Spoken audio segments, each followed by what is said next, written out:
Oke, untuk konten selanjutnya adalah saya membahas tentang istilah dari babi yang harus kamu tahu. Tempatnya sendiri di home base content, lagi-lagi masih di rumah ya teman-teman.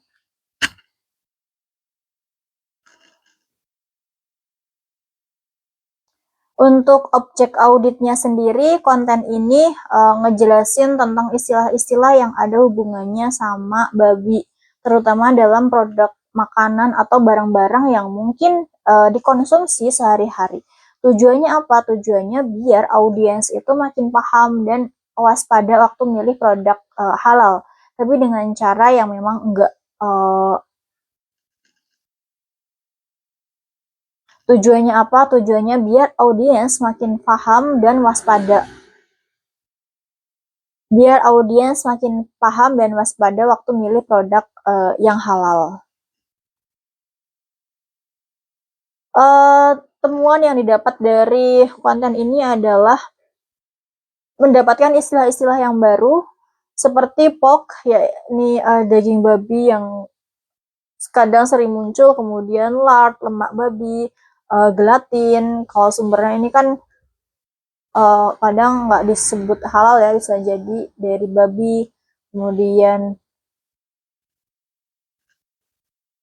ada pork, kemudian lard, gelatin, terus kayak bacon, ham, rind, terus dan lain-lain sebagainya gitu. Nah, kenapa sih konten ini dibuat? Karena banyak anak muda yang memang belum tahu istilah-istilah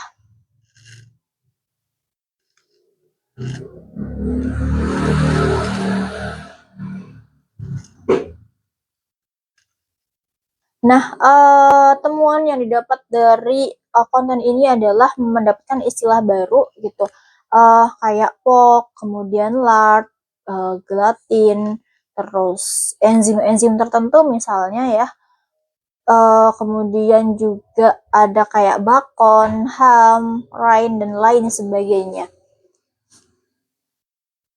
Nah, kenapa konten ini dibuat? Karena memang masyarakat umum kadang masih banyak yang belum tahu istilah-istilah dari babi gitu. Jadi mereka rentan juga salah pilih produk.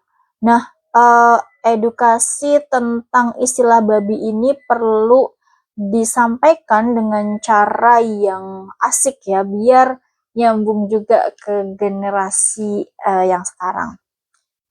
Kadang istilahnya juga suka di rebranding, jadi makin nggak kelihatan kalau itu dari babi.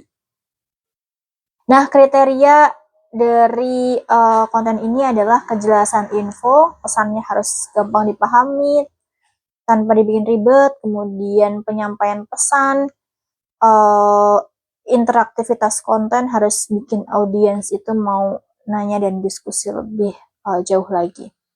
Root cause-nya adalah banyak anak muda yang bukan hanya anak muda ya, secara umum juga gitu, yang belum ngeh soal istilah turunan babi dalam label produk gitu. Dan istilahnya juga kadang terlalu asing, jadi susah buat diidentifikasi, dan juga edukasi soal ini jarang juga dibungkus dengan cara yang menarik di media sosial. Dampaknya ada positif dan juga negatif. Positifnya audiens jadi lebih peka waktu baca label produk, terus uh, kesadaran pentingnya produk, kesadaran pentingnya cek kandungan halal makin meningkat, terus kemudian juga audiens bakal lebih semangat buat share info ini ke teman-teman atau keluarga mereka. Nah, negatifnya beberapa audiens mungkin cuma fokus ke sisi kontennya tadi, karena saya bikinnya terlalu cepat, ada yang komen kalau misalnya ini kecepatan gitu. Istilahnya juga nggak dijelasin secara detail banget, jadi mungkin bisa salah paham. Nah, insight yang saya dapatkan dari video ini, viewersnya 1.500 lebih ya, likes-nya 48, komentarnya 5, dan save-nya ada 2. Rekomendasi dari konten ini menggunakan infografis atau icon yang mungkin agak lucu gitu, kayak gambar babi kecil.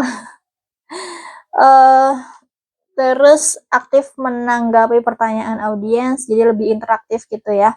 Dan juga bikin konten lanjutan, misalnya memilih tips produk halal atau gampang baca label halal dan lain sebagainya.